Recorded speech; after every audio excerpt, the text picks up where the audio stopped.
இன்றே டவுன்லோட் செய்து உங்கள் ஃபேவரட் ஷோக்களை என்ஜாய் பண்ணுங்க. யாரு என்ன நினைச்சாலும் சரி, நீ இந்த குடும்பத்தோட பேக் போனா தான் இருந்திருக்க. யாரு என்ன பழி சுமத்தினாலும் இந்த குடும்பத்தோட நல்லது கெட்டதுல நீ முன்னாடி நின்னு இருக்க. ஆனா அத இந்த வீட்டுல யாருமே புரிஞ்சுக்க மாட்டேங்கிறாங்க. இந்த பழியெல்லாம் எனக்கு ஒன்னும் புதுசு இல்லையே மாமா.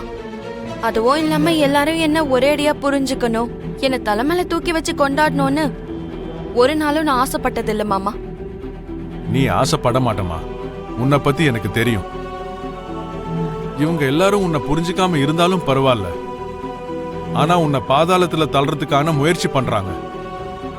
அதை நினைச்சுதாமா எனக்கு ரொம்ப கவலையா இருக்கு. எல்லாரும் உன்னை தப்பாவே புரிஞ்சுக்கிறாங்க. எல்லாரும் உன்னை கொஞ்சம் கொஞ்சமா வெறுக்க ஆரம்பிக்கிறாங்கம்மா. அதுவும் இல்லாம அரவிந்தாவும் உன் மேல தொட்டதுக்கெல்லாம் கோவப்படுறான். நீ எது செஞ்சாலும் அதுல ஒரு தப்பு கண்டுபிடிக்கிறா.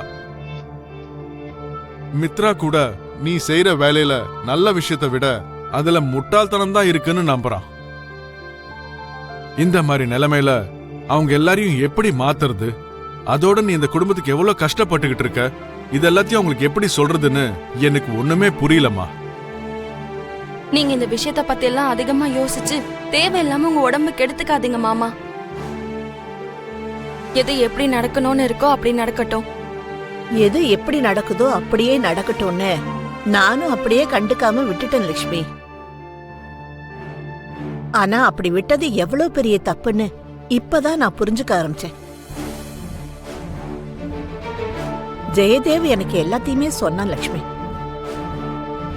நீ விவாகரத்து கொடுத்துட்டு மித்ராவை நிரந்தரமா விட்டுடணும்னு நினைச்ச, எங்களை யாரையும் மதிக்காம விட்டுட்டு போகலான்னு நினைச்சேன்னு உன் மேல எனக்கு ரொம்ப கோபம் இருந்தது. ஆனா நீ விவாகரத்துக்கு அப்ளை பண்றதுக்கு பின்னாடி இருந்த காரணத்தை எனக்கு ஜெயதேவ் தான் சொன்னான். மித்ராவை நீ காப்பாத்துறதுக்காகத்தான் இது எல்லாத்தையும் பண்ணேன்னு இப்பதாமா நான் புரிஞ்சுக்கிட்டேன். உன்னை தப்பா நினைச்சிட்டேன்னு இப்ப எனக்கு ரொம்ப சங்கடமா இருக்கு லட்சுமி. அப்படியெல்லாம் நினைக்காதீங்க பாட்டி. உங்க இடத்துல வேற யார் இருந்திருந்தாலும் இப்படிதான் நினைச்சிருப்பாங்க. இந்த வீட்டு மருமகளா அரவிந்தாவை பார்த்தப்போ நான் எவ்வளவு நம்பிக்கையோட இருந்தனோ, எந்த அளவுக்கு பெருமைப்பட்டனோ, உன்னை பார்த்ததுக்கு அப்புறம் கூட எனக்கு அதே அளவு பெருமையா இருக்கு.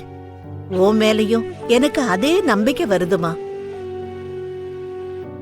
எல்லார் வீட்லயும் உன்ன மாதிரி உயர்ந்த நல்ல மனசோ, உன்ன மாதிரி தகுதி இருக்கிற நல்ல குணம் உள்ள ஒரு ஆள்தான் மருமகளா இருக்கணும்னு எல்லாருமே ஆசைப்படுவாங்க.